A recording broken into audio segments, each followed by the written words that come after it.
This episode contains sensitive content. Listener discretion is advised.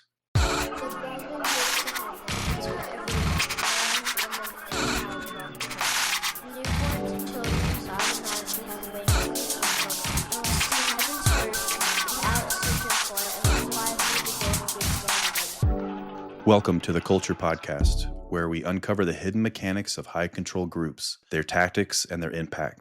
And we speak with the survivors who broke free. My name is Derek, and I'm your host.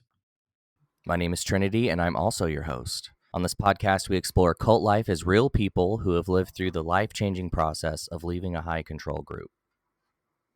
All right, welcome back, everyone, to the Culture Pod. I'm here once again with my co-host, Trent. Welcome back. Hello. And we're also joined by a new friend, Stephanie. Welcome to the podcast. Thank you. Thank you for the invite. I know we got a little bit of information about kind of your story and the journey that we're going to go over today. Hmm. And I think some of the stuff that we're going to talk about can be a little heavy. Yeah. And just for quick context, you were fighting the fine fight with us as well as one of Jehovah's Witnesses. Yeah. Happy I'm out. Yes. So one of the things you said is you actually mentally have been out pretty recently. Yeah. It was a video from another content creator that kind of sparked the interest. And I was on Instagram and I was scrolling and she appeared. And all I heard was, if you're a Jehovah's Witness, you're in a cult. And the first thing I thought was an apostate. And I clicked out. Oh yeah. And so, yeah. So you actually, I think that's one of the things I think about, and one of the other conversations we had, I think with Chad, if you remember Trent, the episode with Chad where he was actually really like nervous looking at apostate content. Yeah. But he Yeah. still was. You kind of you see it, and in my mind it's like graphic material where you're like, I gotta turn it off. Yeah. You think you're disobeying Jehovah. And for you had been out for a while physically. Since 1998. So I think that's kind of an interesting thing to touch on, Yeah. and we'll get into that as we chat. But gosh, I can't even imagine what it would be like to physically be out that whole time, but kind of carry that weight. I would not wish that on absolutely no one. It's the worst feeling to have the indoctrination just embedded in your head. Because you feel guilty every day, I'm sure. I will say I suffer from anxiety since I was a child because of this 1914 around the corner, and even when I left in 98, not by choice, it carried on. Every single day I would think I'm going to miss my time. Armageddon's coming, I'm going to get destroyed. Hey, before we go too far, I wanted to go back to something you just said. So you came across some content and you're like, "Oh my God, it's an apostate," Clicked and out. you click out. But what happened from then on? How did you look at it? She kept popping on my feed. And, growing up in the 80s, whenever we didn't have, social media, we didn't have search engines or fact checking. We were always told that don't listen to those that say anything negative about the Jehovah's Witness, right? They're an apostate.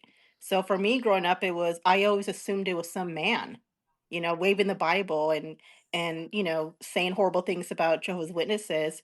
And so when I see this woman was very pleasant, and I'm thinking, well, that's kind of not the norm of an apostate that I had in my mind. Yeah. So she kept popping in my feed, and one day it took me about a week, but I said, let me ask a question because I've always had questions throughout the years. There was some doubt. There were times when I feel like, no, this is not happening, and then it would just quickly snap, like, nope, you better go back. And so it took about a week, but I actually sent her a message on Instagram, and she was very helpful. And she goes, do the research, look them up. Yeah. What did she ask you to research? Just Google them.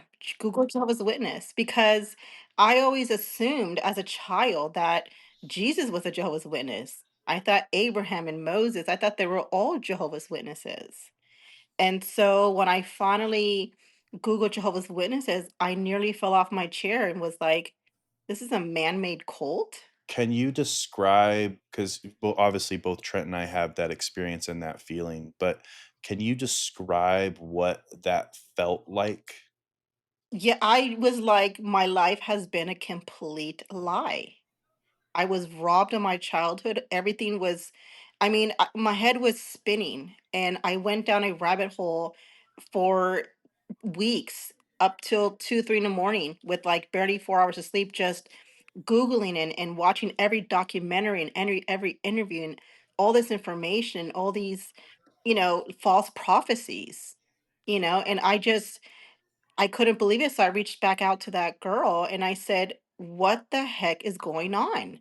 Yeah, What is this?" And she's like, "I told you." And I'm like, my head was just literally spinning. And I just felt like all those years, I'm going to be 50 this year. For 45 years, I suffered with severe anxiety for nothing. mhm, And so I went through a bunch of emotions of just sadness and anger and just crying and just, a bit of a depression. Like, we were we were not equipped for life skills. You know what I mean? I grew up being told you cannot get an education. yeah. It was serve Jehovah until the end of time and be a regular pioneer and only get a maybe a trade course at best. And so to see that at 50 years old, I was robbed of every opportunity I could have taken, you know? Yeah, it's it can be a really tough thing to have that wake up experience, Yeah. and for me, I don't know, for me, everything's relative, of course, but for me, I was like, "I'm glad I'm not 70." Yes. You know, it's like, yeah, you have to put yourself in space and time and go like, "I still have a lot of time." But it also, Trent and I often talk about there's it's also like, "But I also lost a lot of time." Yeah. Yeah. It can be frustrating. But what you said about how we have still some time left, that's when I really decided to just seek truth for myself. And so I think that's why it's so important for me, you know, in whatever years I have left to maximize that and do the things that I've been wanting to do for years. I know we're gonna talk about, some of your upbringing and kind of some of the stuff, but, I definitely, since we're already there, and it's totally fine because this is a very conversational podcast, but, what was some of the truth seeking, and also what was some of the diving into, I guess, some of the quote unquote apostate material? What was that process like from when you had this woman who was kind of an anchor for you to the real world, to kinda to where you're at now? So when I was talking to this girl, and she's I'm sure many former JWs follow her. She's amazing. Her name is Amber. Um and so she was very helpful, in helping me, and telling me, like, because I've always believed in God, and I couldn't understand as a child why there was so much fear, because that's what they teach you, obey Jehovah or die, and we would hear in these meetings he was a loving God, but then if you don't obey, you're gonna die. So it was never any middle. And so, being that I always believed in God, I decided to reach out to some of my friends that I work with when I was 18 Mm, and ask them, I believe in God, but my mind is confused. Like, what is it? Show me the Bible, yeah. you know, because we know Jehovah's Witness changed the Bible, and it's mostly just literature. Yeah, I don't know how you feel, Trent, but I personally feel like Jehovah's Witnesses were not worshiping Christ or God or whatever kind of version, the Trinity. We're worshiping that organization. Yes. And I don't know, Trent, do you feel that way too? I think that, I mean, I always felt like I had a personal relationship with God, and I never felt like I was worshiping the organization myself. But what ends up happening is you are worshiping the organization without realizing it, I Yeah. think. Yeah. Because, like you said, the translation of the Bible is frowned upon by some scholars, but it's the literature. The literature Mm. and their spin on the Bible is really what you're taking in most of the time. Yeah. I find it is tough because, you do get indoctrinated, and that is your version of reality, and you think that that is the Christian faith. Yeah. Um, me personally, I kind of take the stance of, being agnostic. I think there's over 40,000 versions of Christianity. Yeah. Um, and I kind of personally inhabit the space of, um, I haven't got enough because I probably we probably did a similar thing where you do get out and you go, what is my new foundation? Yeah. As I started to look into it, there was still too many questions that didn't have proper answers for me. A lot of people tease me because I'm a big, like, I need to get to the origins of everything. Yeah. I need to really find out where this stuff started. And it's like, gosh, like Christianity was not the first religion. It wasn't the second. It wasn't the third. It wasn't the fourth. It was quite a ways down. And so for me, it was like, I just personally don't know. But I also know, as we spoke about before we were recording, if that is the version of faith that really finds comfort for you and really sits well with you, Yeah. I'm glad anyone found that. Um, are you so you and again, I don't want to jump ahead, but we're It's just okay. kind of here. How is that going for you? Because you're pretty out recently, um, and then now you're kind of finding faith in Christ in a different way. How's that going? It's just been do the comparisons is just like night and day. And when I was a Jehovah's Witness, everything was fear. Everything had to be perfect, because growing up, it was, you don't want to be bad association, you don't want to be disfellowshipped. And so I just grew up with this fear of God. And so when I woke up this year and I had questions, and I said, let me just get rid of all these Bibles that I grew up with and just get a standard Bible. And I reached out to some friends, and I who were, are follower of Christ, and Yeah, they just sat with me. And then I was trying to find a church that was very Bible based. And I hopped around a few churches, and the one I'm at now is amazing. It's a small congregation. The pastor knows I was a former Jehovah's Witness, so he's has been so amazing at just explaining things to me yeah. through the Bible. No literature, no personal opinions. Here's a scripture. He didn't place any tracks with you or anything? No, he did not place no tracks. And and it's great because there's times when he'll talk on a Sunday and he'll bring up Joe's Witness, because it helps me understand to kind of like, wow. And so, I had Bible study yesterday, and I left there like thinking like, man, tribulation, all this for nothing. And just, Yeah, so it's been very helpful, and it's something that, I have found peace in. I was able to pray for the first time in decades. I've never prayed before. mm. When I left in '98, I was afraid to pray, thinking it was gonna pull me back in. Mm, Oh gosh. Yeah. Yeah, that fear is real. It's nice to know that you're at a point now where you found or kind of finding yourself Yeah. and religion and how they kind of intersect, and you're finding a community that seems to be, from what you've told us, very loving, which is great, Yeah. and not to be confused with love bombing. Yes. Uh, so you've mentioned fear a few times. Mhm. I guess, can we kind of explore that indoctrination of fear as you were growing up? What did that look like? So I remember as far back as being 5 years old, and I remember hearing 1914. And I remember being in the Kingdom Hall and them saying, anyone alive or born in 1914 will live to see the end. And so that stuck with me. And since as long as I can remember as a child, I became obsessed with time and a calculator. And Mm, so I grew up thinking I would calculate 1914 to 1986 or 89, and see how much time we had left. And so it started my anxiety, thinking like it's going to happen in any moment, because they would also discuss that in meetings, that we were around the corner and it was yeah. any day now.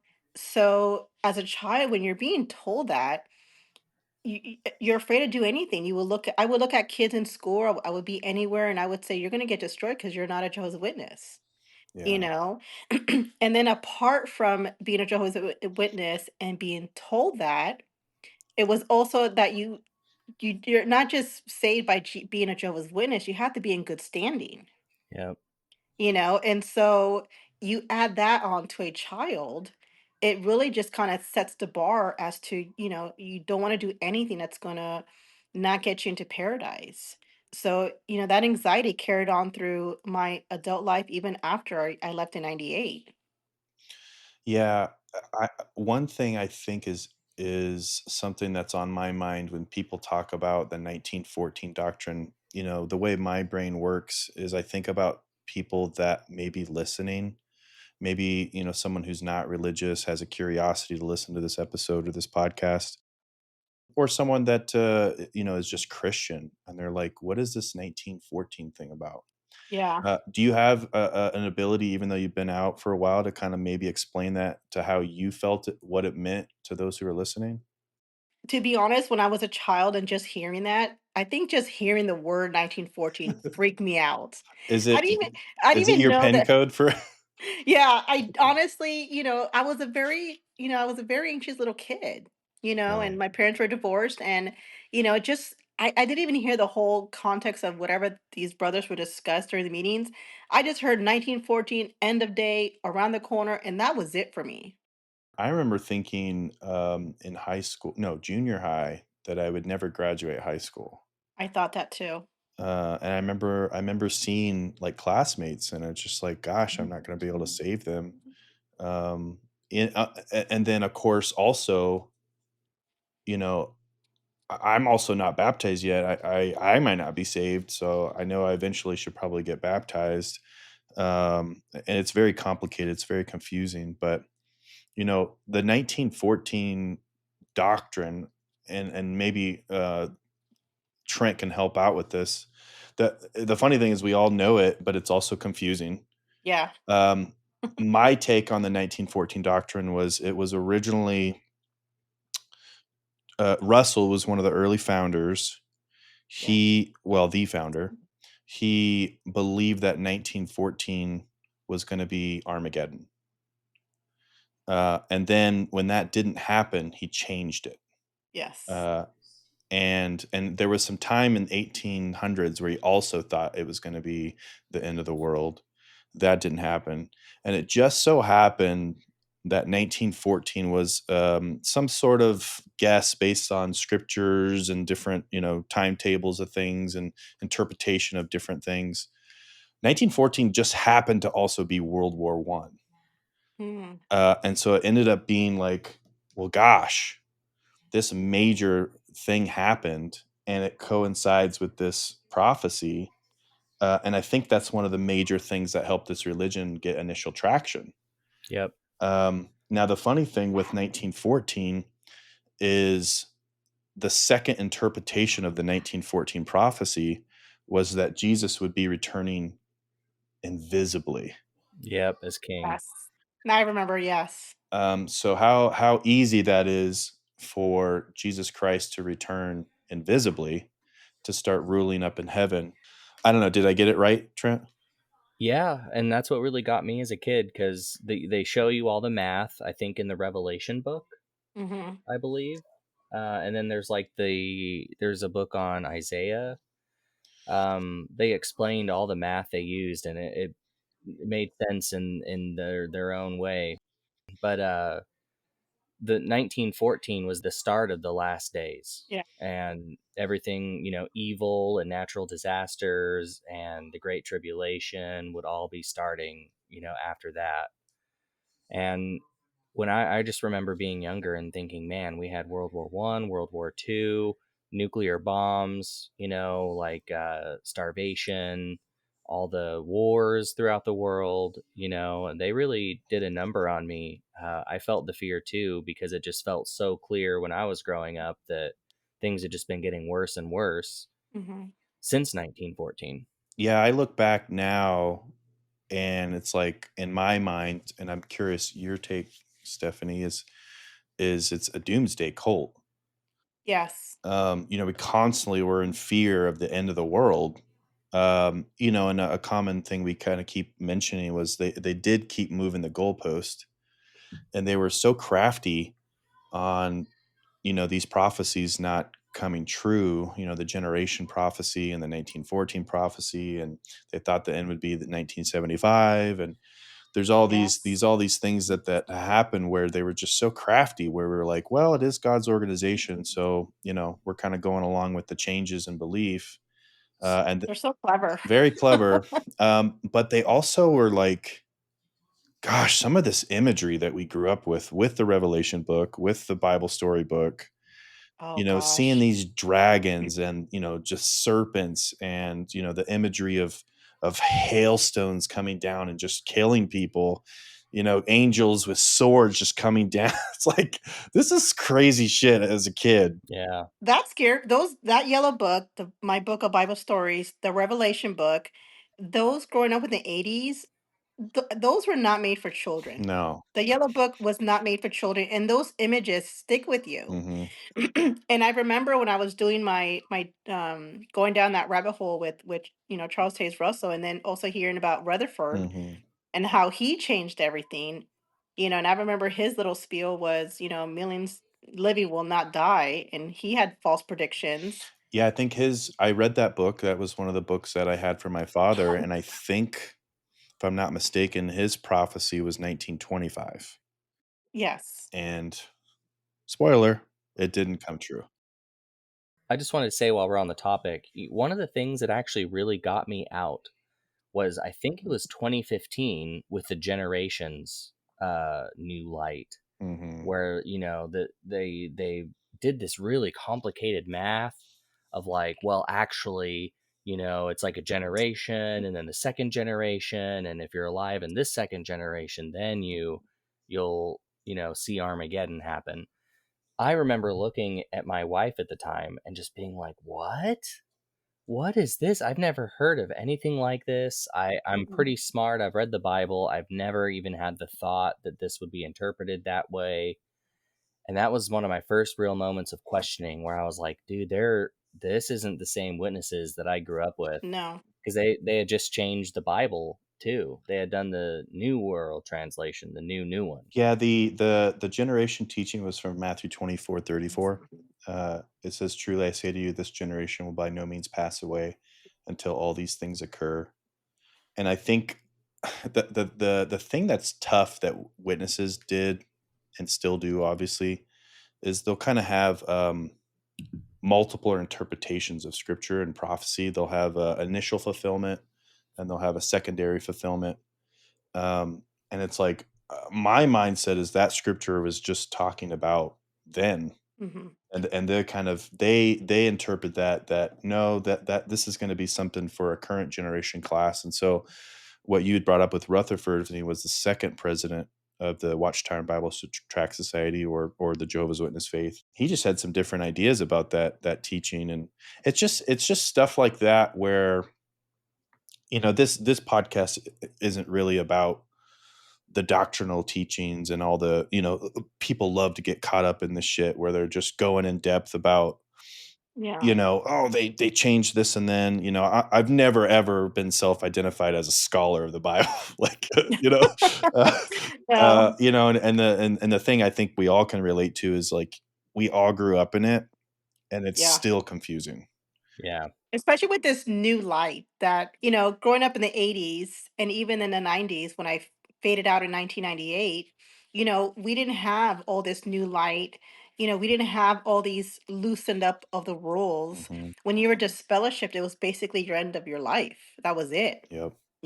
And so when you're shunned, which I experienced with my family members, and everything was just very tight, you know what I mean? You had to follow the rules. And so when I faded out in 98 over the years, because my mother and my sister are still Jehovah's Witnesses, and a few people that I grew up with are still, they're were trying to convince me for years to come back. It's changed, it's different. And I'm just thinking, like, now that I woke up, I'm thinking they're changing the rules to keep people in, Yeah. you know? I actually think that the 80s and 90s and maybe even the early thousands were the glory days of Jehovah's Witnesses, because Yes.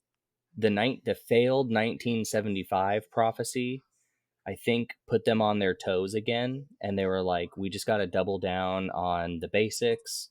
They started putting out, new books, but they're all very Bible based. They weren't necessarily prophesying a lot. Mhm. They had our noses in the books, and in the Bible more. And there was this time period where they were just growing and growing and growing and growing, and then the internet happened. Yes. Yeah. And like, as soon as the internet started to really take off and people had more access, I think that's when they started having trouble keeping people, Hmm. and they've weakened the message time over time. Yeah. Yeah, I think what also happened too is a lot of these adjustments. Uh, I always think the funny thing is there's a scripture that says, basically no one's gonna know the time, Yes. A- and and then they always say a time. Yeah. Around the corner. Rookie It's mistake. like, well, pick a lane. Like, Yeah. you're saying there's it's gonna come like a thief in the night. No one's gonna know when Armageddon will come or the end of the system of things. Hmm. And then you're like 75 or 25 or 1914. And I don't know. I just the generational teaching where things adjust. Eventually there's just like an expiration date where people eventually go like, this doesn't this isn't lining up with prophecy. Yeah. Now, and we've talked about this before. Sometimes people and I would be in this lane, and I don't know why, but I feel like a lot of men kind of go down this path. Um, my definitely out was the prophecies, is Mhm. the generation teaching, the failed Armageddon kind of end of the world teachings. But some people go out because they were wronged. The men hurt them. Leaders in the organization hurt them. They had issues with people. Mhm. And while I had issues and Trent had issues, it's like everyone's going to have kind of a different reason for leaving.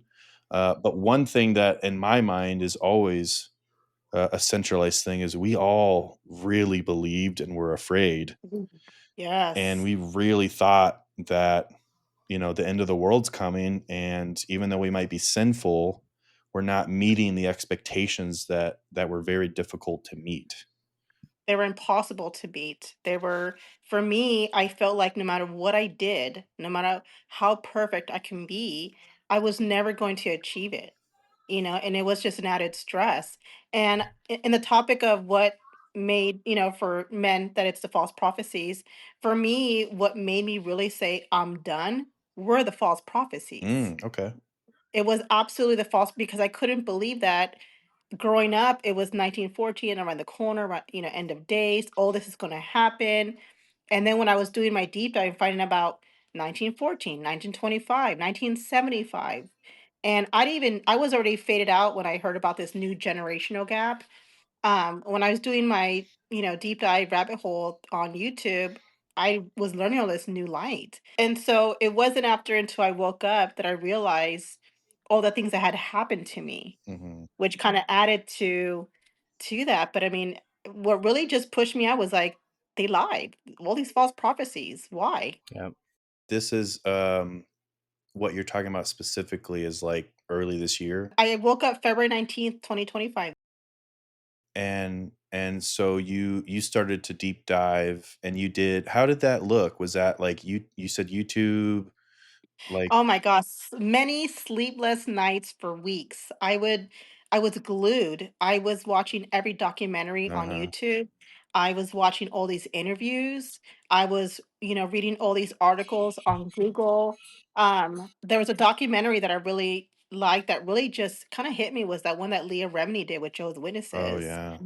And that one just made me cry because I'm thinking, I couldn't believe, the thing is, because we all were raised in this organization cult, we saw what we saw because this is all we knew for many of us. Yeah. This is all I knew my entire life. And so when you wake up, you can see almost so clearly, and it feels like you're banging on a plexiglass to grab the attention of these Jehovah's Witnesses. Say, I want you to see what I'm seeing.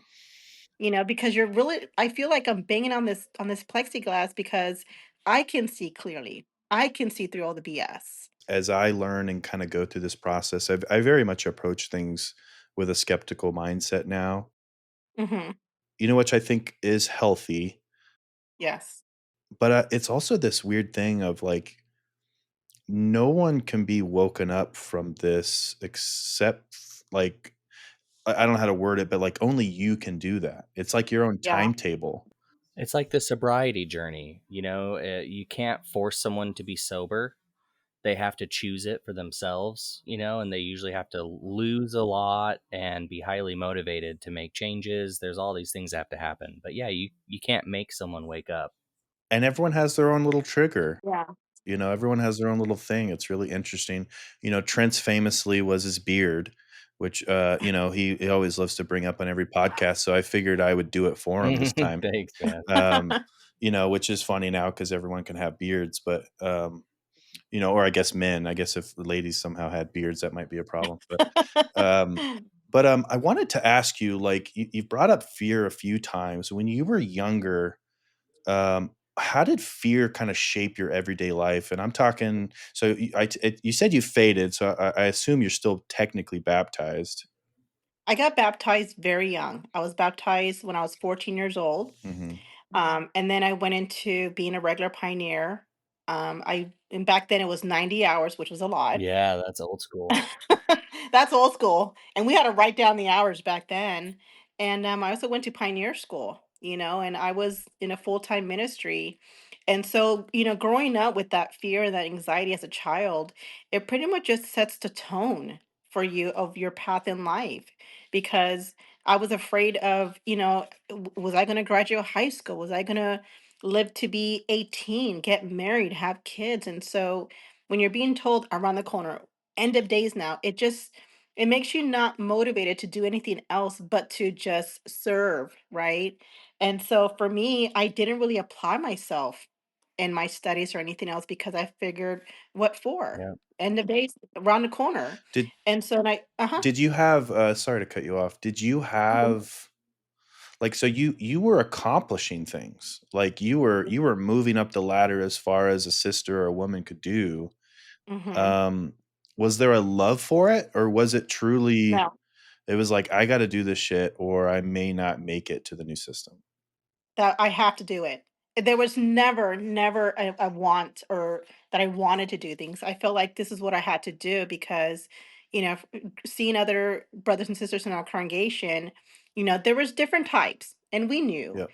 there's those that were really zealous, Hmm. that were really by the by Bible literature, Bible, whatever, Hmm. and then you had those like me that just kind of trying to hang on and trying to do our best, and then you had those that were probably not baptized, their parents were, and they were kind of known as bad association. And I always wanted to be this perfect Jehovah's Witness. And so I felt that if I did everything that was expected of me, then I wouldn't be put in this, oh, she's bad association, right? When you were achieving these goals, I Hmm. because I don't know, I kind of see it where, and it kind of it ties up with what you were saying, is there's a few different types of witnesses. I mean, you Yeah. definitely were accomplished. Did you present in a way where, like, people saw that you were, like, living through fear, or did you kind of put a mask on? I put on the biggest mask you can put on because, I wasn't those kids that would preach in school. Yeah. I no one ever knew I was Jehovah's Witness. I had friends that were worldly, you know what I mean? But I was just it's embarrassing growing up in the 80s, Mhm. not having to celebrate Halloween or, Pledge of Allegiance, Christmas parties, birthdays. It was embarrassing. Did you have anyone that you could be authentic with, or no one knew that you were carrying this weight? No one. I had no one to talk. I kept everything to myself my entire life. There was no one, my mom, no one in my family I felt close enough to discuss this with. And that, no doubt, well, I guess I would like to know your take, but is that why you were always so anxious? Yeah. And I think because I felt that, my mother has 4 children, and all of her children are baptized but 1. And so, she wasn't one of those moms or sisters that was like, study, study, study. It was like, get ready for the meeting, let's go. She wasn't one of those where she would study with us or anything. It was just do the best you can, be the best you can. But then when my brother got his fellowship, followed by my mom, and experienced that shunning very young, was, who else was I going to talk to? I had no one. I felt alone. So your mom got disfellowshipped, your brother did. Mhm. That's very conflicting. Yeah. So you were expected to still maintain this path. What about your relative, like your other relatives, your father? How were they through this time frame? So my parents divorced when I was very young. I think I was about maybe 3 years old. And so my mother was a single mom of 4 kids. And so she became a Jehovah's Witness. She got baptized. My brother and sister did when they were young. They're older than me, they're about 10 years older than me. When my father left my mom, his third and final wife also became a Jehovah's Witness. Did he ever become a witness? He never became a witness. Whoa. Yeah. So, in the congregation that we went to the Spanish one, they went to the English one. So there were times when, as they were coming out from their meeting, we were coming into ours. Uh, So we would have to do a little cross really quickly. oh boy. Yeah, I was Mm. uncomfortable at times, Did you you have know. a relationship with your dad? Not really. He was pretty much absent. But still going to the same hall as you? He never went to the meeting. Oh, okay, okay. Yeah, his wife did. His wife Okay, and okay. children did. He was in and out of he pretty much that's a whole Whole thing. fun story. But, he was always in and out of my life. And so, he I guess he tried to be a father, really wasn't much. But with my stepmom and her children, they went to the English congregation, we went to the Spanish until we moved cities, and then we stopped going to the same congregation. But my brother got disfellowship when he was a teenager for, fornication. My mother got disfellowshipped basically for running her mouth. Wow. Mm, About what? And that's the funny thing is, when we know people that get disfellowship, it's a process, right? mhm. If you commit a sin or you do something, it's a bit of a process, not a lengthy one. But for my mom, I remember we went to the Sunday meeting, and as quickly as we entered, we quickly left. And she says, we have to go. And next, I found out she's disfellowshipped, Wow. and it's just, I found it odd. And I never agree with the disfellowshipped. I didn't like the shunning because Yeah. I didn't like the idea of, and I was a teenager, that they could easily talk to me one day and almost immediately when we go back to the meeting, no one would talk to us. And it affected you too by association with them. Yes. And so people wouldn't talk to me. Yep.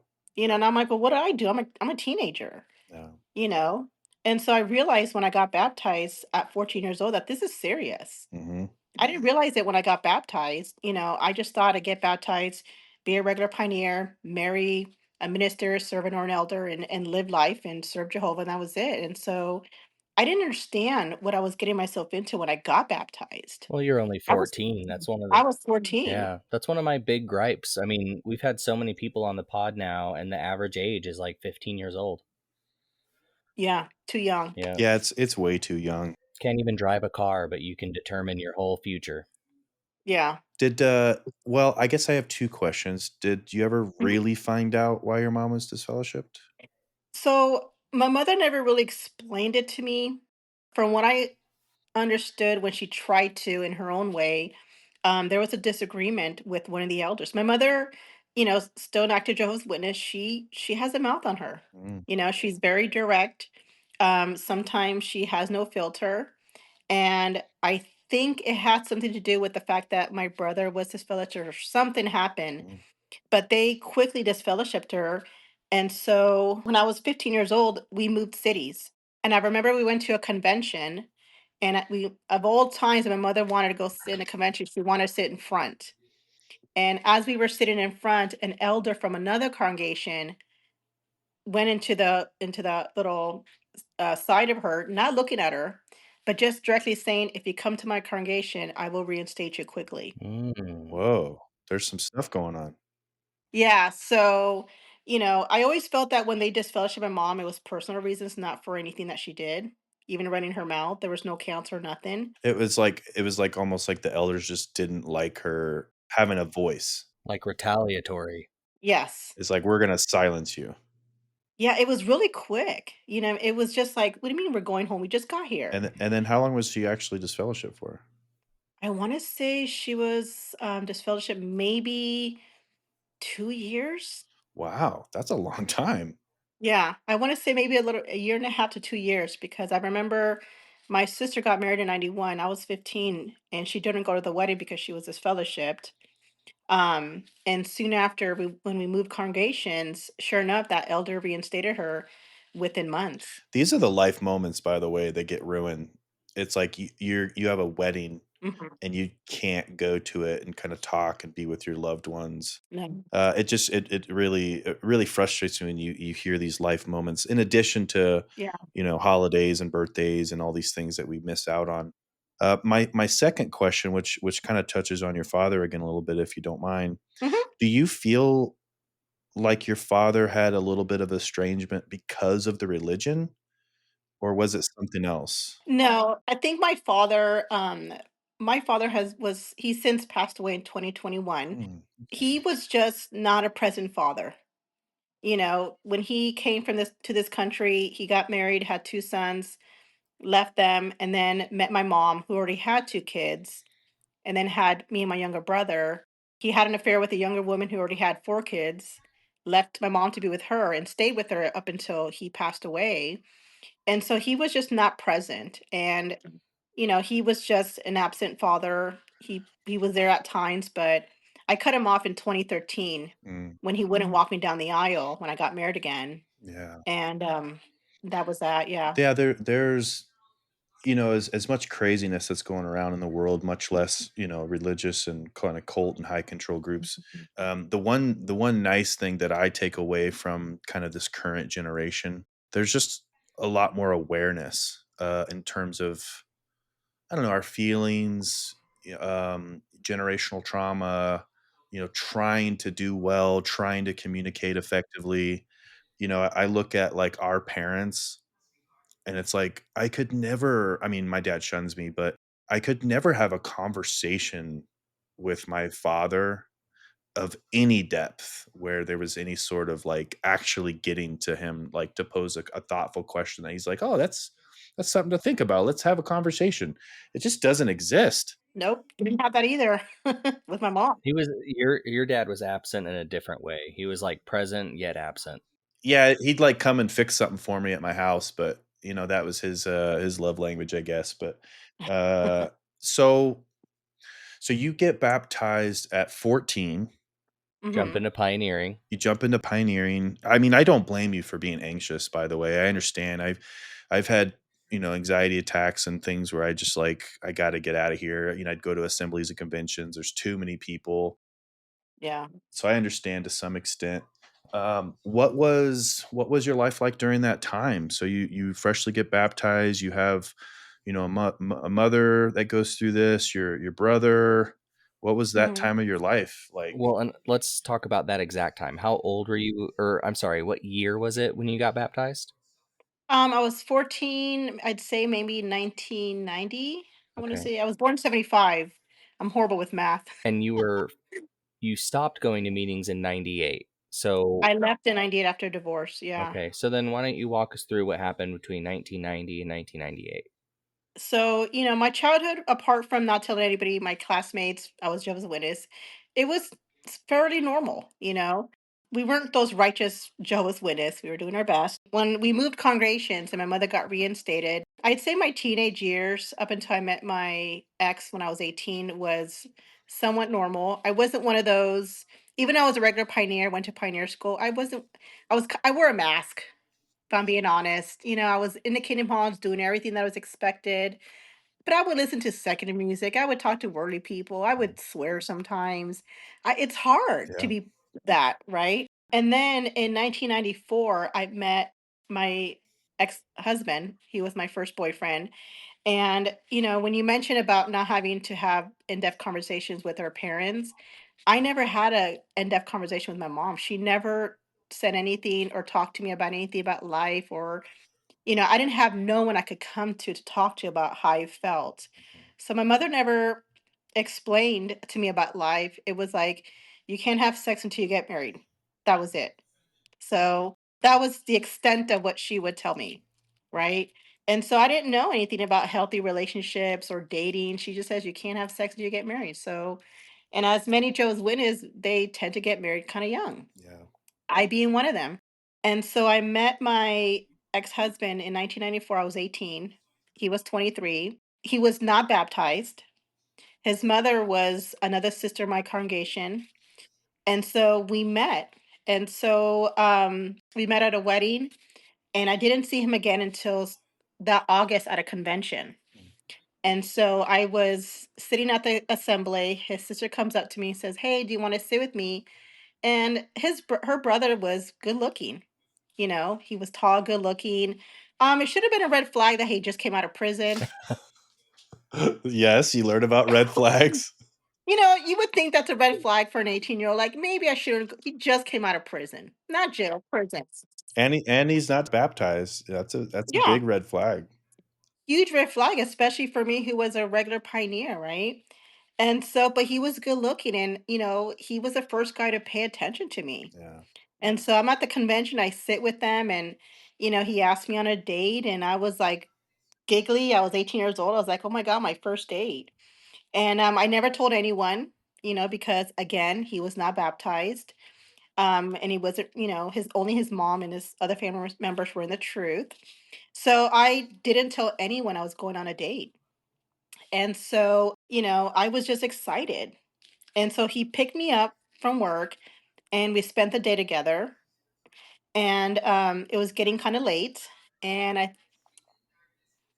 sorry, Yeah, take your time. um, we were going on a date, and it was getting dark, and he was telling me his whole life story about prison, right? He had told me he served time because he was selling drugs, right? And as an 18-year-old, even though growing up as Jehovah's Witness, even though you're 18, you're an adult, we're really not. Yeah.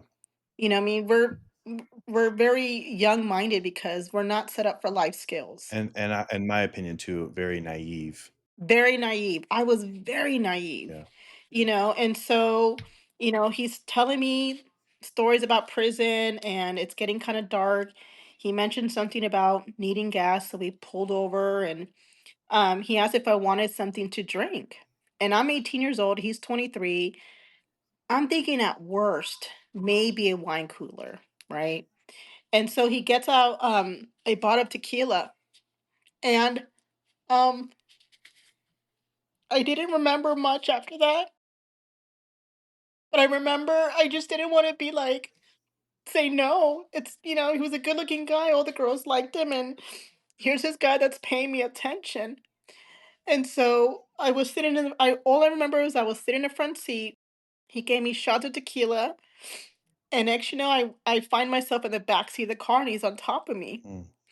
And I remember telling him I can't. And I remember telling him, pushing him away, and he wouldn't.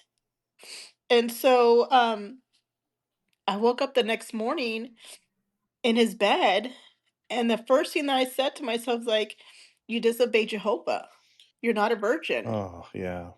And I didn't stop to think. Nothing came out of my mind. The fact that I'm a sister, I'm a regular pioneer. I'm gonna get in trouble. I'm gonna get disfellowshipped. Yeah, You know. yeah, my opinion is our brains are wired incorrectly. Hmm. You're wired to think like I messed up in some way. Yeah.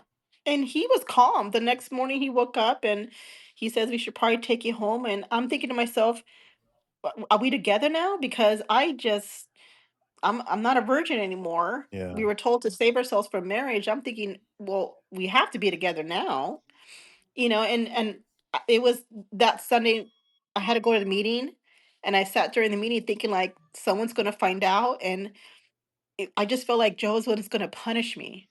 And so I spent that week just kind of thinking like, I got to talk to the elders, I got to confess, but then I got scared. And I remember telling him that I'm going to talk to the elders. I have to. This is killing me. And he told me not to. He says, we're going to get married, we're going to be together. He goes, just don't say nothing. Right. Mm, So, me being very naive, said, okay. So, we continue to, see each other, and we're together, and, and still sleep with each other, until he decided to get baptized one day. And then he said, okay, we can't do it anymore. But that didn't last long. yeah.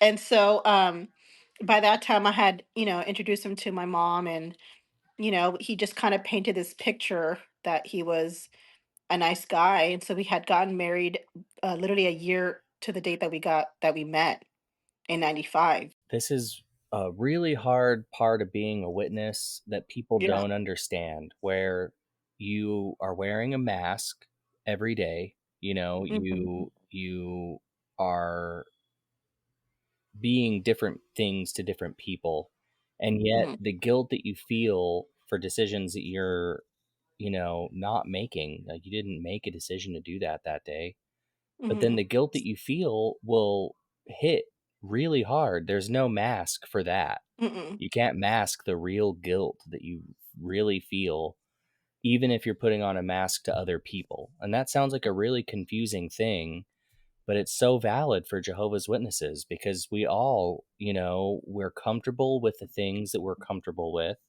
I was a cursor. I was in a rock band in my teens, I was drinking at a young age. But then there Hmm. were other things that absolutely killed my conscience and made me feel so guilty. Things that happened to me, things that I did. And I think that it's just a hard thing to understand.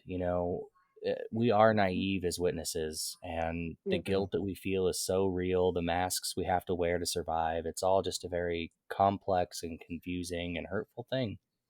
Yeah. Yeah. When you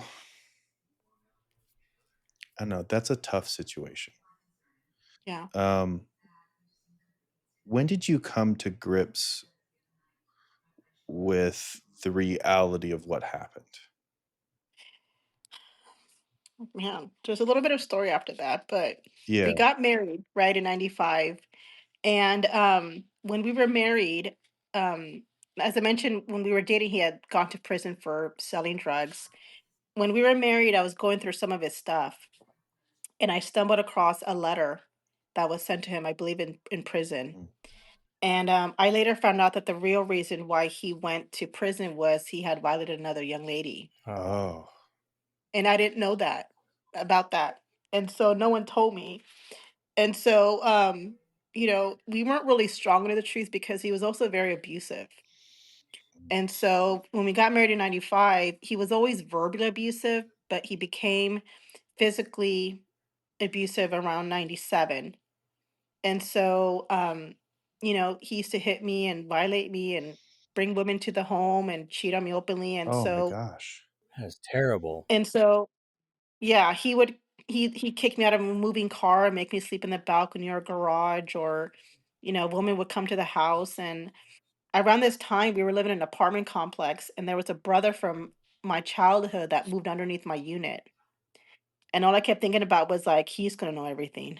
Yeah. And there was an occasion where I come home from work, and he wouldn't let me in the house because he had a girl up there. He had a party with girls.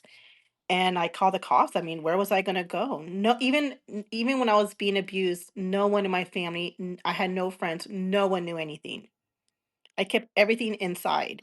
Because it would harm your reputation and possibly get you disfellowshipped, and they would maybe look on you as a sinner rather than someone to take care of. Yes. I kept everything, all the abuse, everything inside me, not even my mother, no friends, nobody. And so when this brother moved in and I called the cops, the cops said, "Well, go somewhere else." And I said, "Well, where am I gonna go? This is my home." And the brother that I grew up with came out of his unit up and went upstairs, and he says, "Just come downstairs and go to sleep." Mm, And one thing I appreciate that he did was that he didn't ask no questions. yeah. He wasn't nosy. He didn't say nothing. He just go to sleep. And so I even after, when I finally had enough and I left him in 98, I still didn't grasp what he had done to me Yeah. because I married this person. This was my husband, and it wasn't for years. I just thought, he got me drunk. He took advantage of me. I didn't think that I did not consent to this. Yeah. And I didn't realize that it was he violated me until this when I woke up this year. Yeah. So that's almost 30 years. So maybe as you got more exposed to the outside world, you started to piece some things together. I just thought even when I faded out in 98, I felt that I had to come back.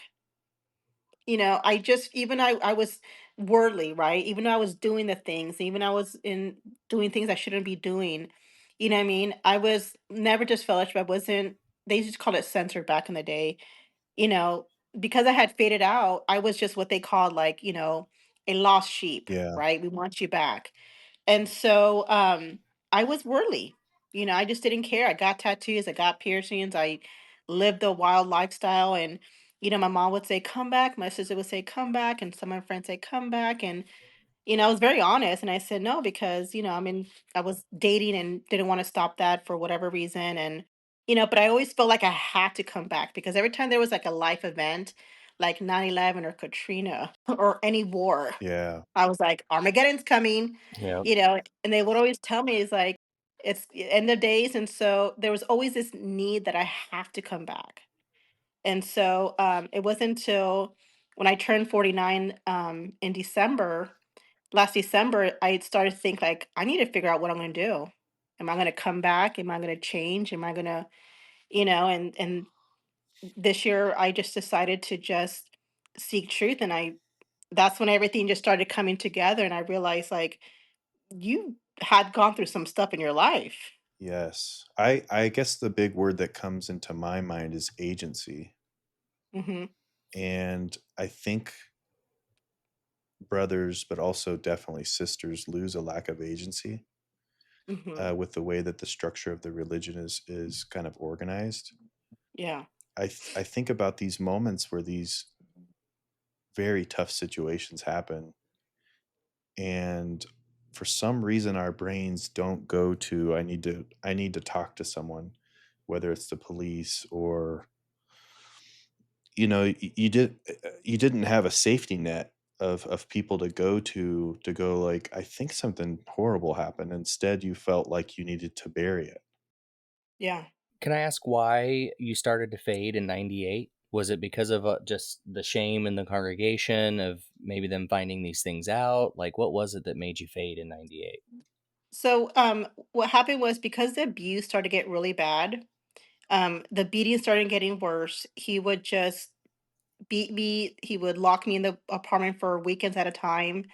The abuse was getting to the point where I thought he was going to unalive me. Mm. Mm, And so I just knew that if I didn't leave, it's just going to take one blow, because there was one time when he came home and he was drinking or high or something. And I found a girl's number in his wallet. And so I'm crying because that's my husband. yeah. We're still married and he's doing all these things to me. And I'm crying and he's upset with me. And so he hog ties me Oh my God. and he Oh. and he beat me. Mm. Sorry. Oh, you don't have to apologize. Yeah, definitely not here. Take your time. Sorry. You're good.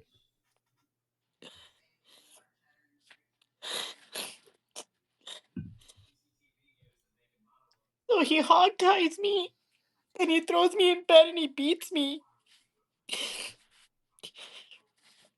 And all I could think about was like, he's gonna unalive me and my mom's gonna find out this way. And so he passes out and I spent like 2 hours trying to get myself out of that. And the next day he acted like nothing happened. So I felt like it's gonna get worse, And so I came up with this plan to leave. And so around this time, there was this. sister from another congregation, from the English congregation, right? Who was friends with my husband at the time. You know, her brother and my ex-husband were friends. And so I kind of started to confide in her, like, I didn't go into detail. I just said that it's just he was hitting me and a few things, just very, very light. I didn't go into detail. And so she says, you can stay with me and whatnot. And I had this plan that I was going to run away, I was going to leave. And because he controlled everything, he controlled my checkbook, he had the keys to my house, I had no license. So in 98, I had this plan. I called in sick for work because I was going to wait for him to leave. And but he had the keys to the house. So when he found out my plan, he beat me. Mm, And so I called my mom. And as my mom was coming in, she has no idea what's going on. I lied saying that she had my check because that's what he wanted. And so as she was coming up, I heard her. He opened the door and I just ran for it downstairs, called 911. And so that was basically the end of the marriage, because he had a record and mm, I was his third strike. Mm. And so he had always threatened me when he would hit me that if I ever called the cops, that would be it for him. And so, obviously because of that, I called the cops. They were already out, going through a pre-trial. He did a plea bargain or whatnot. And the marriage ended. So when the marriage ended, that was my moment to leave, you know? yeah, And so I just kind of used that as an excuse to leave the organization. At that time, I used to say he was a reason, but I think looking back, I think I just wanted any reason to be out. yeah, I felt I don't think looking back now that I'm kind of pulling back the layers, I realized that I just couldn't hold on to that mask anymore, yeah. but it still didn't hit me until this year what he did on our first date, Yeah. you know? Yeah, I mean, you said it with layers. I really do Mhm. think, like, coming out of this is multiple layers that you have to kind of Mhm. address. Have you been talking with someone professionally? No, until about maybe 2 years ago, not about this, but what I've noticed that since I woke up this year, that there's been so many layers that there's things that are coming into, like things that I'm starting to remember that had happened. I was in therapy for a few years because of trying to figure out where my anxiety was coming from. I was always very anxious. I Yeah, was always, anxiety ridden and, thinking these end of days, but I never pinned it to this organization, this cult. Because the way I explain it to people is, whatever faith you're in, you don't question it, yeah. right? If you believe in God, if you believe in Christ, you don't question your faith. So, as someone who was a Jehovah's Witness, why would I ever pin my promise on being a Jehovah's Witness? That's my faith. I think you start to learn. I don't know. There's it's multiple facets to, yes, it is the faith, but it's also the upbringing of your parent, the ones around you. Because Hmm. I do believe genuinely there are people that are witnesses. Everything is great. Yeah. They have great parents, a great family structure. They're in it. Everything is great. There's no issues, and that's great that that works for them. And I knew people like that too. Mhm. You know what I mean? But there's Yeah. there's there's something about, if a religion is used and weaponized, Hmm. um, where it kind of can create this additional layer of problems. And it's clear that, I don't know, in my mind, and I guess Trent, if you have a different take, or even you, Stephanie, obviously you're gonna have the ultimate take. You lived this life. Your mom never created a space for you. No. I mean, you constantly had to hold it in. Yeah. Your mom in the same exact religion could have made space for you to Hmm. say, "Hey, I'm here for you. I'm a guide for you. I'm a parent, and if something's wrong, talk to me." Yeah. And that's where I think it's horrible, is you have, this incident that happens with you. I mean, not only were you fearful of your husband, you're fearful of the religion, you're fear of all of these things, and Yeah. you have not a single person to go to. And you make such a great point with that because there are, and we've known of them, right? Of Jehovah's Witness who do have that great family dynamic. right? And I think when you add a dysfunction of a family, right, on top of this cold, it really just does not, Yeah. you know. And so with my parents' divorce, that did affect me, right? My father chose to raise children that were not his own. Mhm. He started a whole new family with his wife. And, and being that my mother was battling her own issues, right? She was a single mom of 4 kids. She had a rough childhood. She was out there trying to raise 4 kids on her own. She couldn't give us that safe space that I could talk to. Yeah. I have an older sister. I didn't have a good relationship with her. She was out there trying to do her own thing, and she moved out when she was 18. I didn't have that sister relationship with her.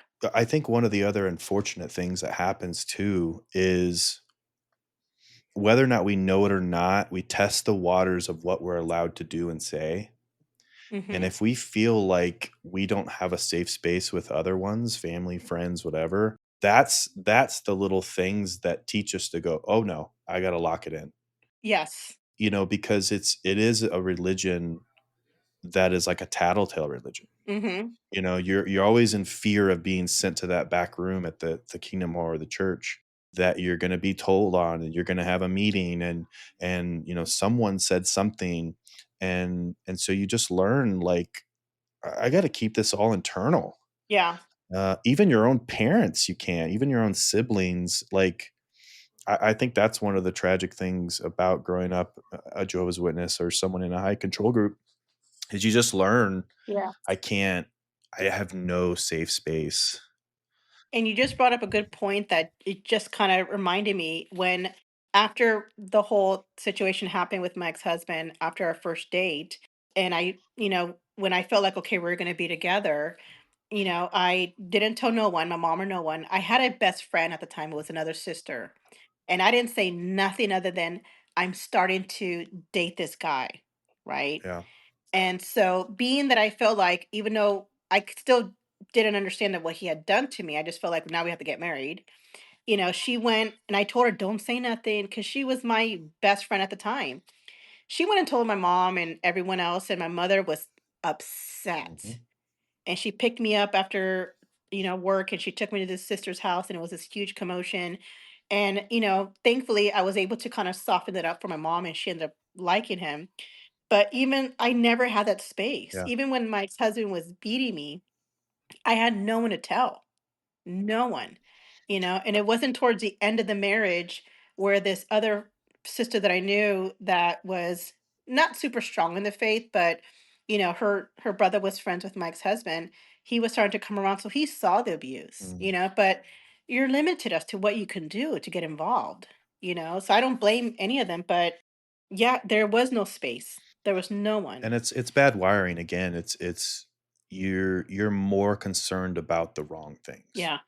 Well, and that's the danger of any high control group, If you can't this level of control exists at every level, Mhm. Like even your best friend feels the need to go behind your back, tell your business to your mom, where she was hardwired that way because of the control that was pressed upon her. Mhm. And it's a cycle that keeps on going, the control and everyone trying to use whatever power they have to unknowingly control others too, the way that they're being controlled, and to keep Yeah. the status quo. It's really unfortunate. Yeah, because it's all we knew, right? Yeah. And we remember the two-person rule, and it's funny because now that, I'm awake and I'm starting to like really, all these layers that I'm starting to remember, that same best friend that I had, when we ended up going to the same congregation together with my husband at the time, there was like a miscommunication. I was on the phone with a sister where I said something. I was young. I was young. I was 19, 20 years old. I said something like, "Oh, you might want to be careful what you say around this sister," right? To me, I thought I was not doing anything. Well, that traveled quickly, and so I go to the meeting one Wednesday evening, and I see like three sisters in front of me, and I'm like, "What's going on?" And she goes, "Oh, I heard you said this and this," and I'm looking at the other two. I'm like, "Well, why are you there?" And it didn't hit me that until now. I was like, "You were doing the two-person Oh. witness," and, You know what I mean? It's so ridiculous that, that it's all you know. Yeah. You're wired differently, and these policies and these rules and these control. It's all it is control Yeah. that they have over you. I'm I'm I thank you for sharing. I know that's Mhm. tough. Um, Yeah. it's hard when you share these because you do inhabit that space again. Yeah. You put yourself back in that situation, and that's got to be really tough to relive that. So I'm thankful that you shared that. Yeah. I'm thankful that you're out of that experience and that situation. Yeah. No one should ever be in that situation, but you made it out, Yeah. and you're here to kind of tell your story. And so thank you so much for being vulnerable and chatting. Thank you. Thank you for giving me the space to talk about it. Yeah, it's yeah, it's very challenging. I just, again, I think it's just a tragedy that we're not wired to just immediately go and do the right thing. We're not telling the police, we're not telling our parents, and then Mm-mm. you go down a whole life trajectory. I mean, if you lived a different way of life and had a different space with family, there would be a different life course that would happen, and you wouldn't have faced some of this abuse. And it's really tough to play the what if game. I mean, it just, Oh we gosh, can't go yeah. down that, unfortunately. But the reality is the way that we were raised in this high control group. Um, it is what it is. It's really sad. Sometimes the best thing we can do is just get out and cut our loss and start over, which is Yeah. what I did. Yeah. So you did finally escape. So what was your life like living one foot in, one foot out mentally? What was Oh. 98 to all the way up until? 2025. Yeah, that's quite a time frame right there. Let me tell you, being having that indoctrination, even though I was living worldly, right? And when I faded out in 1998, no one, every person I encountered, talked, friends, anyone, no one knew I was raised as Jehovah's Witness.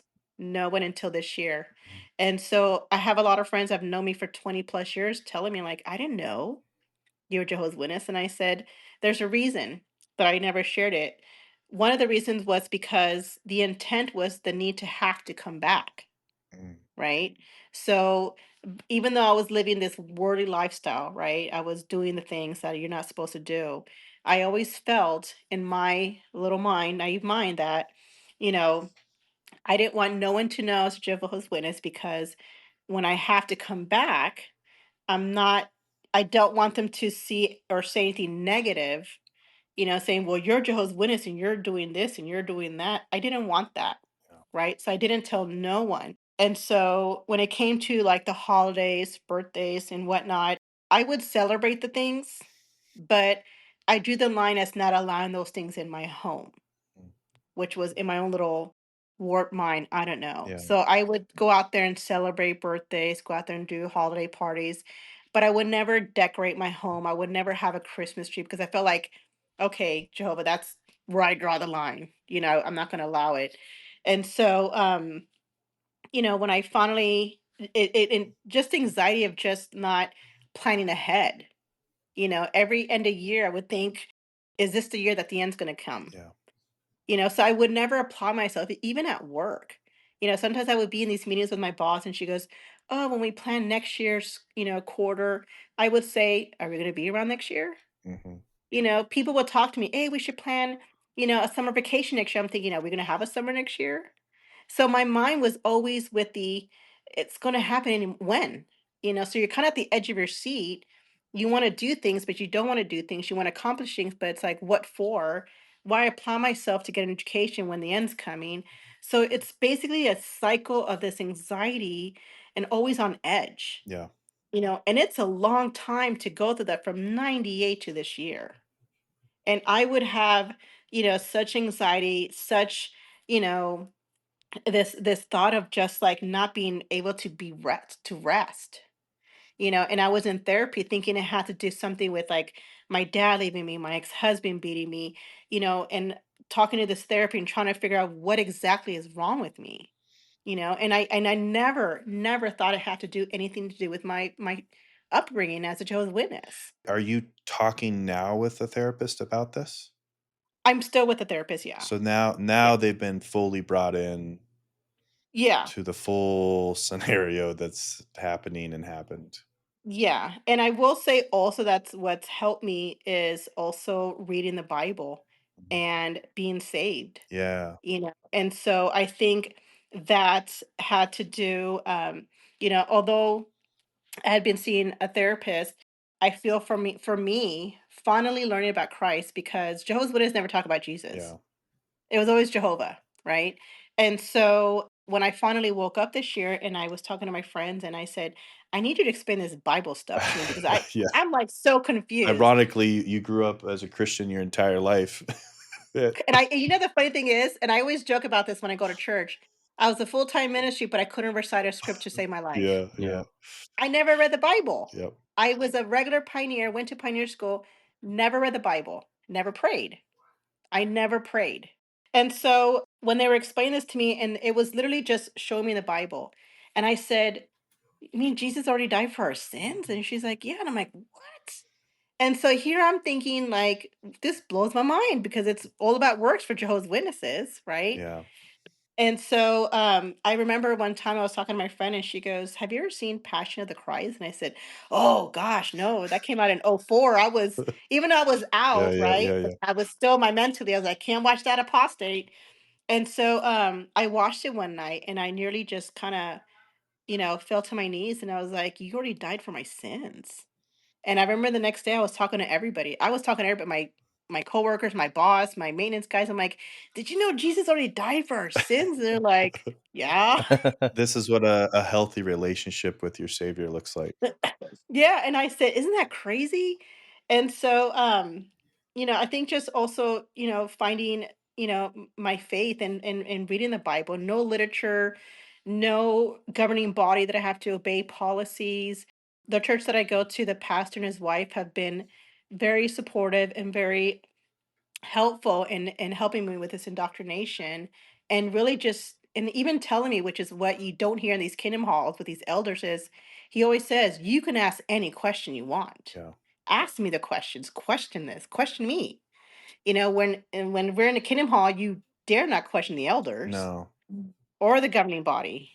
Yeah, I always thought it was something where they would read that scripture to test your faith, and then but you weren't ever allowed to test your faith. Or ask questions. Yeah, it's definitely an environment where, don't truly ask, which is ironic because the early Bible students before they became Jehovah's Witnesses, that was the foundation. They Yeah. met in, small meeting rooms to kind of like, let's take the Bible out. Let's ask these questions. Well, yeah, their original name was the Bible students, and that's what they did. They studied the Bible. And I have to say, it always bothered me so much because I was all in. I read my Bible so often. I read it in different languages. I read the Greek and the Hebrew, and it always bothered me so much how Jesus' example in the Bible is so different from Jehovah. Like, Yeah. he's Jehovah's a vengeful, jealous God, and Jesus was the opposite. Jehovah would judge, whereas Jesus didn't. He Yeah. he walked around talking to everybody. He spread the same message. He invited people to follow him. He didn't force them. And it always bothered me too. Jesus is dying, impaled on the cross or the stake, Hmm. and then he says to the thief next to him, "Truly I say to you, you'll be with me in paradise." Yeah. And I just remember thinking, like, how is the robber saved, but we're not? How is it that I'm having to fight for my deliverance, every single day, but the Mhm. robber had a life full of crime, and he just talks to Jesus one time, and that's enough. Yeah. And so always bothered me to death. And I think that's why I led a double life, because I actually felt, well, I've been saved. Jesus gave his life for my sins. I'm going to ask for forgiveness and I'm going to get it. And so, yeah, I'm going to go out and do the things I want to do and then just pray for forgiveness and mean it. Yeah. Yeah, I think that's the unfortunate lens of the JW interpretation of the Bible. that realistically we're never going to meet the expectations of the governing body, Mhm. and they're always going to change something. And realistically, the interpretation of the scriptures of many Christian religions are not as rigid. They're very much, here's what actually happened. Yeah. And it's really great to hear that you've found the comfort and hope in Christ that you need. I am curious, what is, I guess during this time frame, maybe I heard you wrong, or I misheard it. You do have a partner now? No, no, I'm single. Single, okay. Yeah. What has been your relationships like with maybe partners along the way or friends along the way through this journey from, 98 to now? Because it just sounds like there would be a lot of muddy waters. There was a lot of mud. Okay. No muddy water, just mud. Um, the interesting is when I left my ex-husband in 1998, I was so traumatized because he was openly cheating on me, Yeah. right? Women were coming in and out of the house, and because I felt that I was being punished because all this was happening to me because I disobeyed Jehovah, Mhm. because I gave my virginity up before marriage. Yeah. So all those years that I was with my ex-husband, I felt that every time he would hit me, every time the things were happening to me, that I was living not a happy life was because of my sin. And so and there I juggled with, during my marriage, was like, do I tell, do I do, what do I do? And so I buried it because, seeing my mom and my brother being disfellowshipped, I wasn't strong for that. I couldn't handle being disfellowshipped, Mhm. you know? And so when I left in 98, I was just so traumatized and I said, I'm never gonna be in a relationship again. I'm just gonna keep everything casual, not emotionally attached. And I just felt like, until I confess my sins to the elders, I'm never gonna be blessed. So when you kind of think that, you just kind of throw caution to the wind and be like, well, and so I would say my relationships between 98 and now was just mostly just, you know, casual dating. I did meet someone in, I believe it was in 2008, my second ex-husband I met. We were together from 2008 to about 2016. And that, it wasn't a relationship that I knew I shouldn't have gone into, but I felt like here's somebody that doesn't hit me, Yeah. that I feel like it's kind of safe. And so I just felt like, might as well. But I knew when we were on our honeymoon that I had made a mistake, and so I just felt like, I was always fighting. Like, I need to go back to the organization. I need Yeah. to like, and so you never really at peace, Yeah. you know? Yeah, and I guess, and I'd also be curious to know, that was the intent of my question, but, well, a couple things. I'd also am curious about even friendships through this process. But, what it brings to mind too is, gosh, until you know yourself, it's really hard to be a good partner for someone else Or a good friend. Yes. or a good friend. Yes.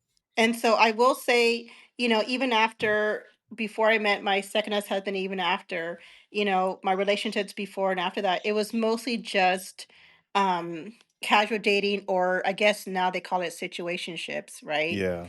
And so I always felt that, up until I realized this year, was that I just feel like I would never be worthy of someone loving me. I would never be, you know, I'm never gonna be blessed until I go back in Jehovah's organization. Yeah. That no matter what I did, because I committed this huge sin, until I come clean, everything's gonna go pretty much to crap, right? And so it did affect a lot of my potential relationships when I would date. I did have, anxiety with them cheating on me because my Yeah. ex-husband cheated on me. So I struggled with that for years, with, are they going to cheat on me, or, and also just picking the right partner. I'm not going to lie and say I picked these great guys. Yeah. I just, it was difficult. And as for friendships, I just had this thing with French, was that it was easy for me to just, it was hard to be kind of vulnerable Mhm. at times, right? Because you're not really being fully honest. and also because I didn't even wasn't aware of the things that had happened to me, Yeah. so it was just basically, I'm very blessed that I do have some great friendships, throughout this whole process of all this unlayering I'm doing. A lot of my friends have just, stepped up and given me that support, and a lot of them were like, "We didn't even know this was going on." I'm glad to hear that.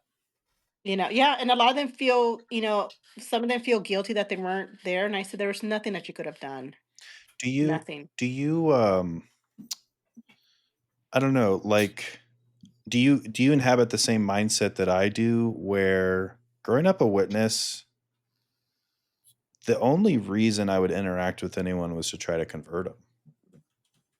Like I never really would make friends, obviously out of the faith, because I was Mhm. I was constantly taught like the time that you spend with this person is to save them, and that's pretty much it. Yeah. And then anyone on the inside, I don't know. I felt like it was just like yeah, we're all saved together. Like like let's get back to business. I've never really fully connected sometimes. I never tried to convert anybody when I was growing up a kid because I never told anybody I was a Jehovah's Witness. I was embarrassed. And to be honest with you, like, you kind it's I hated the idea of being excluded in school, and I remember in elementary school when they do the Pledge of Allegiance, I knew I couldn't. But I was so embarrassed that I had to put my hands down. So I would be like going like this or just kind of like close enough, but no, I didn't want to attract attention that I was the only one. And when we would do Halloween parades, I would always lie saying, "Oh, my mom forgot the costume," because I didn't want them to Mm, know. And there was one year, I think I was in 3rd grade, and I wanted they did a little, parade that you walked around in school, show your costume, and I wanted to be in that parade so bad because all the kids, and I was the only one, and I think there was, like, maybe another witness in my congregation who went to the same school, I think, and so I lied and I said, "Oh, my mom forgot my costume." So she immediately, I never forgot it. She made me like a little headband. She goes, "Okay, you could be an Indian." oh, that's sweet. And she was so sweet. She made it so quick. And I remember it was a brown one, like a little one, and she put it on my head.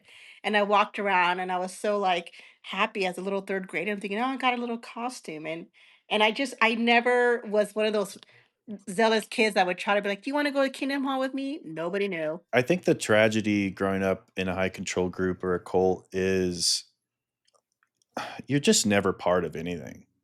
Yeah. You're longing and you're just never Yes. truly in on anything. You're kind of peering out from the peering in from the outside. Yeah, and especially as a child, you don't fully know why. Mhm. You're kind of given a speech like, "Yeah, it's against your religion." You tell your teachers this and that, and it really sucks when you look back on those moments where you're fearing something or you're feeling shame or guilt because like I kind of shouldn't be doing this, but it's fun and I want to be a part of it with my friends. And that's obviously very young stuff, but as you go older, you're still, you know, I remember going to my first day at a job. It's happens to be my birthday.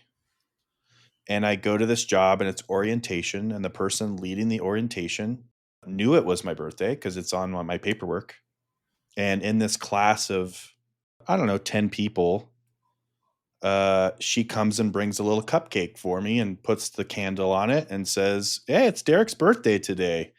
Happy birthday." And everyone sings happy birthday. And I'm probably 18. And the whole time I felt horrible. Yeah. I felt like awkward. I felt out of my skin where I was just like, gosh, like I'm not supposed to be here doing this. Can't even Like, accept this. I can't even accept the fact that people are just being nice and trying to celebrate life and celebrate me. And it's just these little moments like that where it's like, gosh, like we just why are, we're always in a moment where we just feel with like we're not a part of the world. Yeah, and even though when I was it faded out, and I remember because you talked about your birthday, and I remember that even though I was out early and and celebrating the things and whatnot, and I remember when we would have company birthdays, And when everybody was saying happy birthday, I would kind of like whisper because I felt like I didn't want to. So, and mind you, I had been out for Yeah. years, but I that you know what I mean. And I would just kind of like whisper, but not really out say it. And it's just crazy how you could be out, but you still get you Yeah. still got the mentality that you're sucked in. Yeah, I've experienced that stuff too working in an office where, they all bring the card around, everyone needs to sign, and I gotta be the different guy that's not signing, and then have to explain everything, and, it's just a bunch of bullshit I always had to, deal with. Yeah. I do so with your current church that you're in, you are, an active member. Did you get baptized in the church? So I'm actually studying to get baptized Okay, again. okay. So I've been, since I woke up and, being that I've always believed in God and learning, right, about Jesus. And I went church hopping, trying to find a church that I felt kind of like was just Bible based. No literature, no super mega churches. I just needed a church where I could go. And so I finally found one back in July.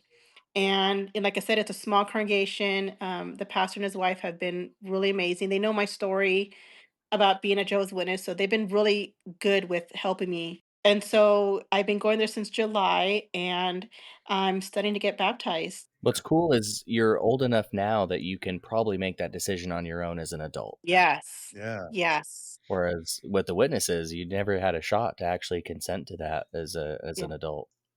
And I've learned also now that, being a new believer, there's so much more freedom with Christ than just being a Jehovah's Witness. There's so much freedom. mhm, You know what I mean? People always have this idea of like, oh, we can't do this. No, you can't. And I'm thinking, when I was Jehovah's Witness, we were like, so like, you know, can't do anything. It was just like you're in this little bubble. And for me, I found that there's just so much freedom.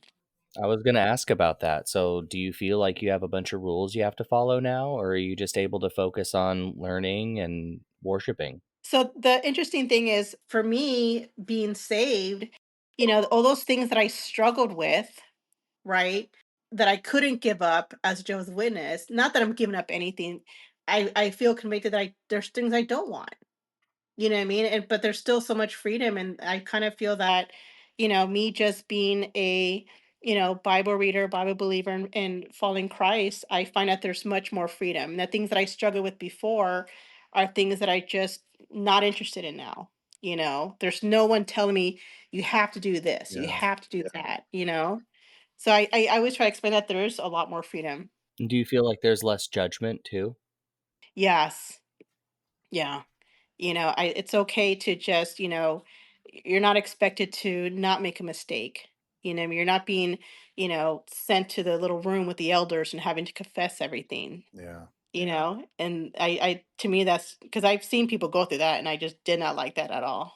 I think my mindset about baptism, I know that, witnesses get baptized young, and there is even some denominations that do child baptism and baptism of the dead, which is a whole nother topic. But I feel like, when you have the ability to choose baptism when you're ready, I feel like the whole mindset behind baptism is that concept of the restorative waters.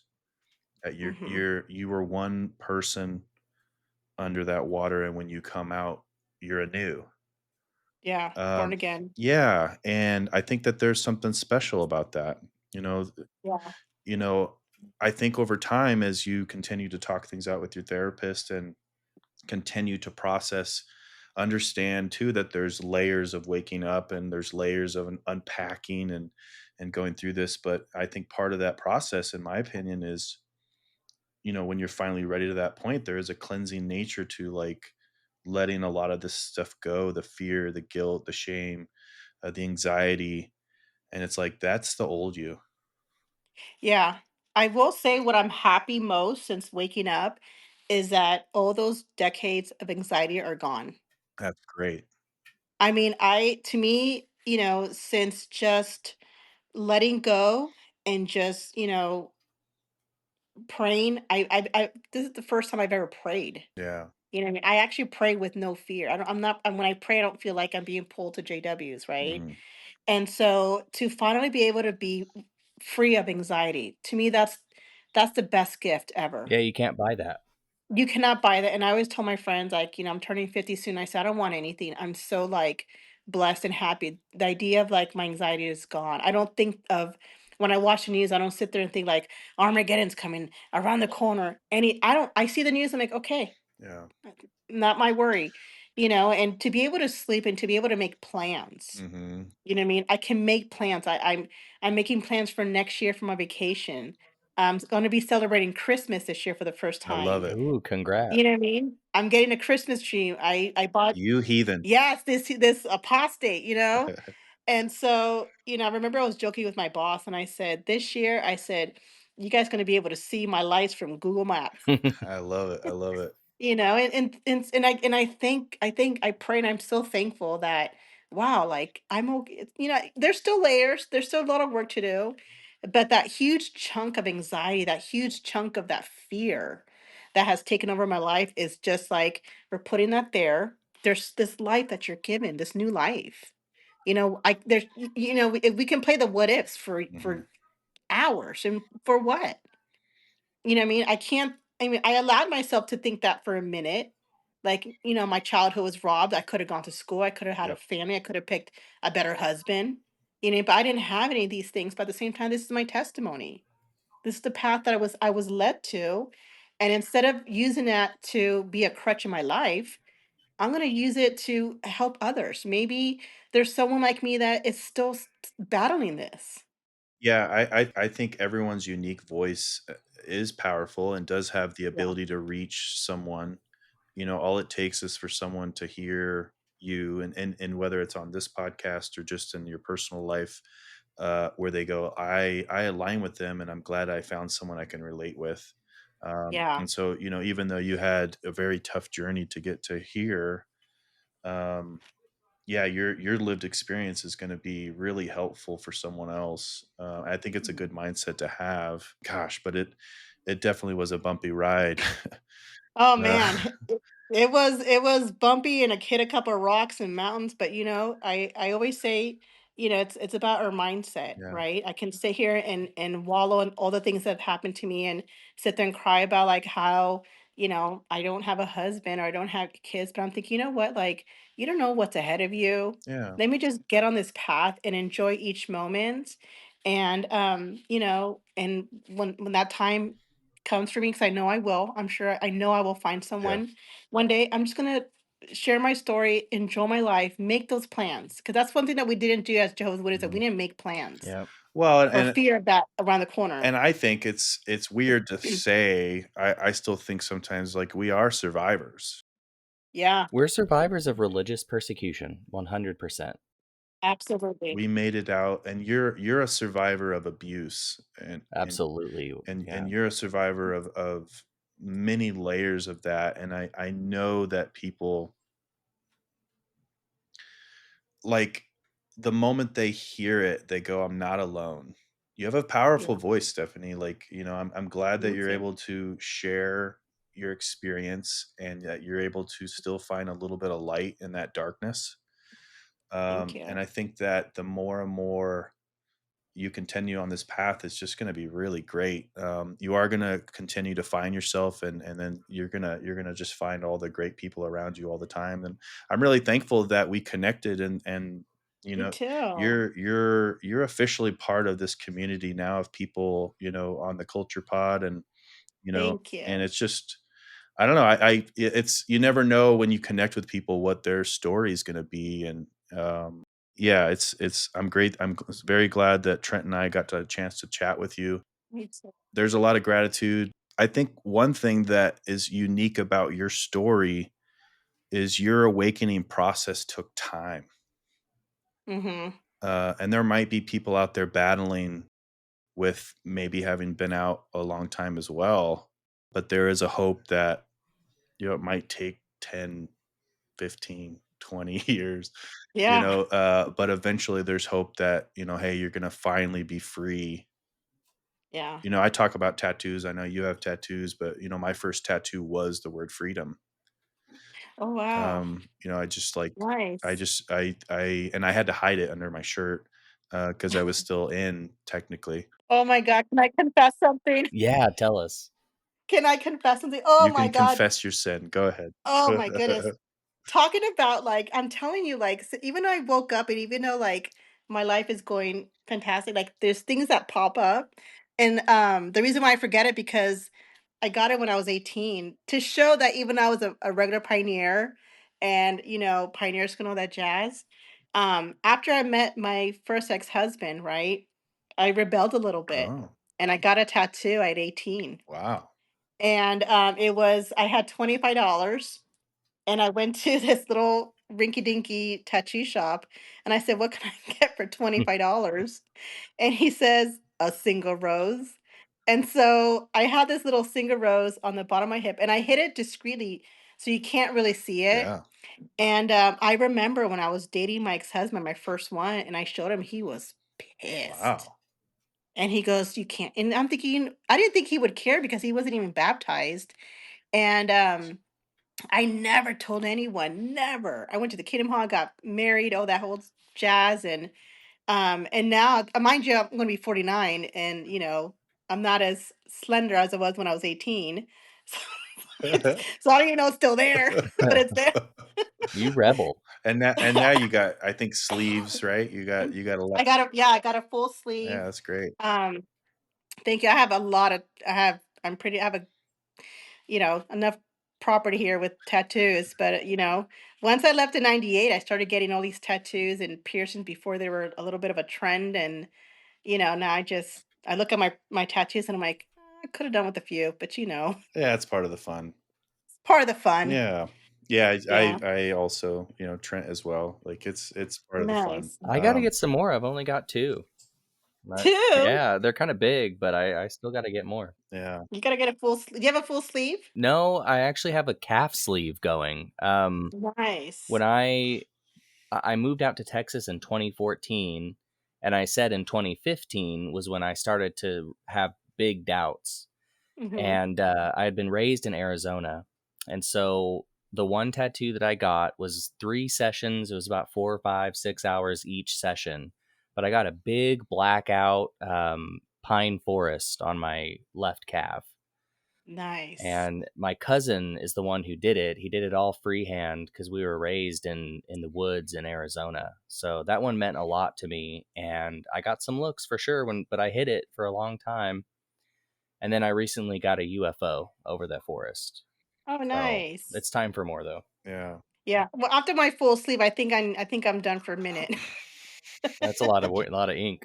Yeah. That was a lot of ink, a lot of work, yeah, Yeah, for yeah. me, tattoos are gonna be an ongoing thing until the artist says your skin it's no longer a proper palette to do that. I'm waiting Yeah. until you run out of room and have to start doing your neck and stuff. That's gonna be cool. Oh, yeah, yeah. Well, I guess to close out, just one final question. This is kind Mhm. of your space, so I guess for any listener, like what do you kind of want to give them as a takeaway from kind of your life's journey? Any kind of message that you want to put out there? That it's okay to question it. It's okay, and not to be afraid because, I'm very fortunate and blessed that only my mom and my sister are Jehovah's Witnesses. I don't have a relationship with any of my half brothers and sisters from my dad's third wife. They've been cut out for, since 2013. But I can understand how difficult it is when you have family and your whole Hmm. network and everything is this congregation of your family. And I always say just question. It's okay to question it. Give yourself permission and to know that you're not the only one. That if you have a little bit of doubt or a little bit of question, that it's okay. Yeah, In this life, there's this fear of like getting destroyed if I leave this organization, right?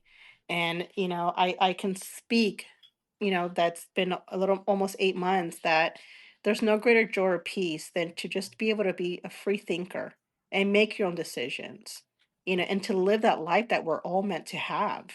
There's so much freedom out there. There's so much you can do. And, and if anyone that's listening that thinks like, maybe have a story to tell, maybe speak up, yeah, reach out to someone. There's such a beautiful, you know, XJW community. that you can reach out to anyone and ask questions.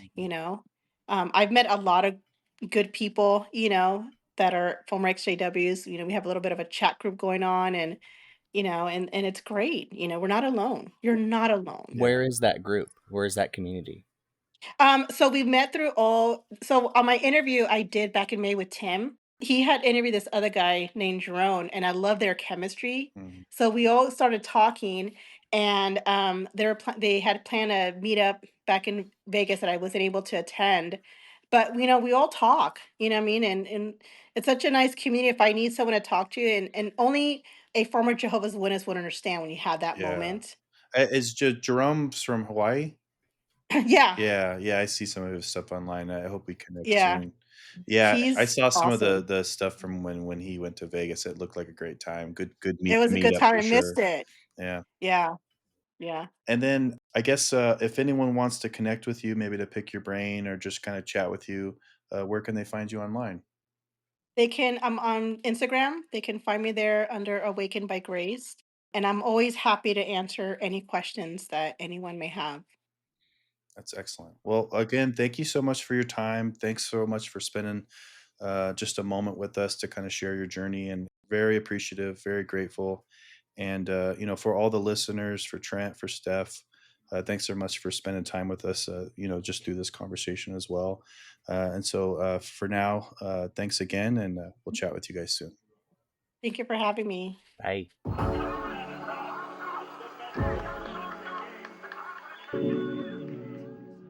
Thank you for joining us on this journey in this era.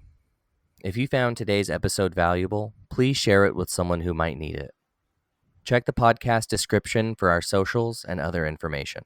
Please consider supporting us at Patreon at patreon.com/culturepod. If you'd like to tell your story, please contact us at cult.chur.pod@gmail.com. Until next time, stay curious, stay critical, and stay free.